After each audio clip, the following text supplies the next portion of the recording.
Hello everyone, learning botany with SJ में आप सभी का स्वागत है। लास्ट वीडियो में हमने सेल सिग्नलिंग के टॉपिक को डिस्कस करना शुरू किया था और आज उसी को आगे बढ़ाते हुए हम सिग्नल और रिसेप्टर्स की बात करने वाले हैं। तो अब जैसा कि जानते हैं कि जब हम सेल कम्युनिकेशन की बात करते हैं तो दो सेल्स होते हैं। एक होता है जो सिग्नल सेल होता है और एक होता है जो टारगेट सेल होता है। Signal cells signal molecules release करता है और टारगेट सेल्स पे स्पेसिफिक रिसेप्टर्स होते हैं जो इन सिग्नल मॉलिक्यूल्स को रिसीव करते हैं। ओके, सो ये सिग्नल और ये रिसेप्टर्स बहुत ही इंपॉर्टेंट कंपोनेंट होते हैं किसी भी सेल सिग्नलिंग प्रोसेस के।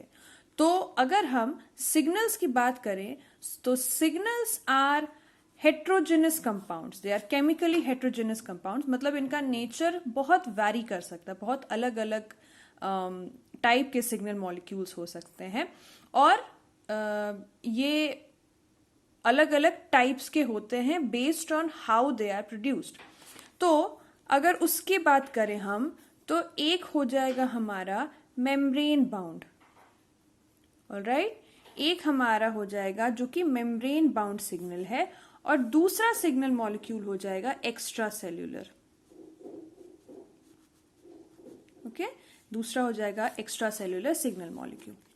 मेम्ब्रेन बाउंड सिग्नल मॉलिक्यूल्स जो होते हैं वो कभी भी सिग्नल सेल के मेम्ब्रेन से रिलीज नहीं होते। Okay, they remain bound to the cell surface, alright. वहीं extra cellular, as the name suggest, जो सेल है, जो सिग्नलिंग सेल है, वो इन सिग्नल मॉलिक्यूल्स को आराम से रिलीज कर देता है। ओके, सो ये जो सिग्नल मॉलिक्यूल्स है ये आराम से सिग्नल सेल से रिलीज हो जाते हैं। तो अगर मेम्ब्रेन बाउंड सिग्नल्स की हम बात करें तो इस केस में जो सिग्नल सेल होता है उसको अपने टारगेट सेल के बिल्कुल क्लोज प्रॉक्सिमिटी में आना पड़ता है और इस टाइप के सिग्नल सिस्टम को, सेल सिग्नलिंग को हम जक्स्टाक्राइन सिग्नलिंग बोलते हैं, अगर आपको याद हो तो, ऑलराइट। और जो एक्स्ट्रा सेल्यूलर सिग्नल मॉलिक्यूल्स होते हैं वो आराम से इस सेल से डिफ्यूज करके रिलीज हो जाते हैं और फिर जाके टारगेट सेल के साथ इंटरैक्ट कर सकते हैं। ठीक है, now based on the chemical nature जो सिग्नल्स होते हैं फिर वो दो टाइप के होते हैं। स्पेशली जो एक्स्ट्रा सेल्यूलर सिग्नल्स होते हैं वो दो टाइप के हो सकते हैं। क्या? एक तो हो जाएगा लाइपोफिलिक और दूसरे हो जाएंगे hydrophilic.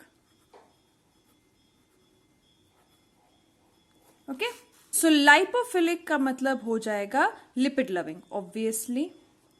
So these signal molecules have the ability to diffuse across the plasma membrane. Because plasma membrane is made up of, or it is a phospholipid bilayer membrane, तो ये जो लाइपोफिलिक सिग्नल मॉलिक्यूल्स होते हैं ये बहुत आराम से इस प्लाज्मा मेम्ब्रेन को डिफ्यूज करके सेल के अंदर आ जाते हैं। ओके, वहीं जो हाइड्रोफिलिक मॉलिक्यूल्स होते हैं, हाइड्रोफिलिक जो सिग्नल्स होते हैं वो उनके पास इस प्लाज्मा मेम्ब्रेन को क्रॉस करने की एबिलिटी नहीं होती, तो वो प्लाज्मा मेम्ब्रेन के ऊपर ही सिचुएटेड रहेंगे और ये सेल सरफेस रिसेप्टर्स के साथ इंटरैक्ट करेंगे। ओके, सो यहां एक नया कॉन्सेप्ट आ रहा है सेल सरफेस रिसेप्टर्स का। फाइन। सो जो हाइड्रोफिलिक सिग्नल्स होते हैं वो बिकॉज प्लाज्मा मेम्ब्रेन के थ्रू डिफ्यूज नहीं कर पाते, इस वजह से वो सेल के मेम्ब्रेन पर या जो प्लाज्मा मेम्ब्रेन पर जो रिसेप्टर्स प्रेजेंट रहते हैं उन्हीं के साथ इंटरैक्ट करते हैं। वहीं जो लाइपोफिलिक सिग्नल मॉलिक्यूल्स होते हैं बिकॉज वो प्लाज्मा मेम्ब्रेन को बहुत इजीली डिफ्यूज कर जाते हैं, इस वजह से वो सेल के अंदर यानी कि साइटोसोल या न्यूक्लियस में जो भी रिसेप्टर्स प्रेजेंट होते हैं उनके साथ इंटरैक्ट कर पाते हैं। तो अभी तक हमने क्या देखा कि सिग्नल्स जो होते हैं वो बेसिकली दो टाइप के होते हैं, मेम्ब्रेन बाउंड और एक्स्ट्रा सेलुलर। मेम्ब्रेन बाउंड जो सिग्नल्स होते हैं वो सेल के सरफेस पे ही बाइंड किए हुए रहते हैं, वो रिलीज नहीं होते हैं और उनको अपने टारगेट सेल के साथ बिल्कुल क्लोजली इंटरैक्ट करना पड़ता है, जिसको कि हम कॉन्टैक्ट डिपेंडेंट सिग्नलिंग बोलते हैं। ओके, इसको हम क्या बोलते हैं? इसको बोलते हैं हम कॉन्टैक्ट डिपेंडेंट सिग्नलिंग। वहीं जो एक्स्ट्रा सेलुलर सिग्नल्स होते हैं वो आराम से सिग्नलिंग सेल से रिलीज होके, अगर उनका टारगेट सेल उनसे कुछ दूरी पे भी प्रेजेंट है तो वो उसके साथ जाके इंटरैक्ट कर लेते हैं। अब ये जो एक्स्ट्रा सेलुलर सिग्नल्स होते हैं उनको उनके केमिकल नेचर के बेसिस पे दो टाइप्स में डिवाइड किया गया है। एक हो जाएगा लाइपोफिलिक और दूसरा हाइड्रोफिलिक। लाइपोफिलिक जो मॉलिक्यूल्स होते हैं वो प्लाज्मा मेम्ब्रेन को आराम से क्रॉस कर पाते हैं ये सिग्नल्स, और इस वजह से ये साइटोसोल और न्यूक्लियस में जो रिसेप्टर्स प्रेजेंट होते हैं उनके साथ इंटरैक्ट कर पाते हैं। वहीं जो हाइड्रोफिलिक सिग्नल्स होते हैं वो प्लाज्मा मेम्ब्रेन को क्रॉस नहीं कर पाते, इस वजह से वो सेल सरफेस रिसेप्टर्स के साथ ही बस एक्ट कर पाते हैं, उन्हीं के साथ वो इंटरैक्ट कर पाते हैं। और लाइपोफिलिक जो मॉलिक्यूल्स हैं, some of them can also interact with these cell surface receptors. So lipophilic signals have the ability to interact with both cell surface as well as intracellular receptors. अब अगर examples की बात की जाए तो hydrophilic signals में हमें मिल जाएगा एपिनेफ्रिन, ग्लूकागॉन एटसेट्रा। और अगर लाइपोफिलिक सिग्नल्स की बात की जाए तो उसमें हमें प्रोजेस्टेरॉन और एस्ट्राडियोल, टेस्टोस्टेरॉन, ये सारी जो जितने भी हार्मोन्स हैं ये सब आराम से साइटोसोलिक या न्यूक्लियर रिसेप्टर्स के साथ भी इंटरैक्ट कर सकते हैं। अब ये तो बात हुई एक्स्ट्रा सेलुलर सिग्नल्स की। जब ये extra cellular signals in receptors के साथ रिएक्ट करते हैं या जब बाइंड करते हैं तो इस वजह से सेल के अंदर कुछ स्पेशल सिग्नलिंग मॉलिक्यूल्स होते हैं जिनका कॉन्सेंट्रेशन इंक्रीज या डिक्रीज होता है।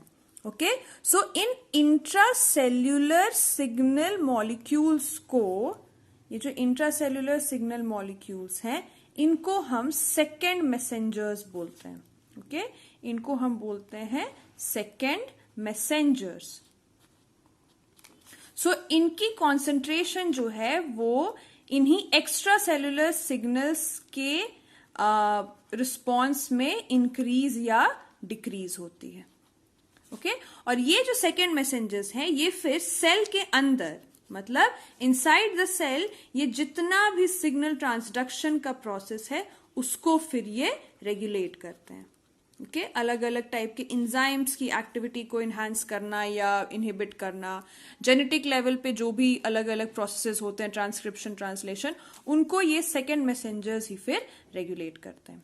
सो these second messengers are very low molecular weight compounds. Okay, ये बहुत छोटे छोटे, बहुत माइनर कंपाउंड्स होते हैं, या जैसे कि calcium ion which is a very major second messenger, phospholipids like DAG, diacylglycerol, IP3 and nitric oxide, ये जो चीजें हैं, और एक और हो जाएगा CAMP, ये जितनी भी चीजें हैं, ये जितने भी मॉलिक्यूल्स हैं, ये सारे के सारे सेकेंड मैसेंजर्स हो जाते हैं। Play a very important role in the overall signal transduction process inside a cell. So आज के वीडियो में हमने डिस्कस किया सिग्नल्स के बारे में, और नेक्स्ट वीडियो में हम रिसेप्टर्स के बारे में डिस्कस करेंगे। तो आई होप कि आपको आज का टॉपिक क्लियर होगा। पढ़ते रहिए, और जो टॉपिक्स हम यहाँ पे डिस्कस करते हैं ना उसको आप खुद भी रिवाइज करिए, तो आपको और भी टॉपिक्स अच्छे से क्लियर हो जाएंगे। तो आज के लिए बस इतना ही। Have a great day, study well, bye bye.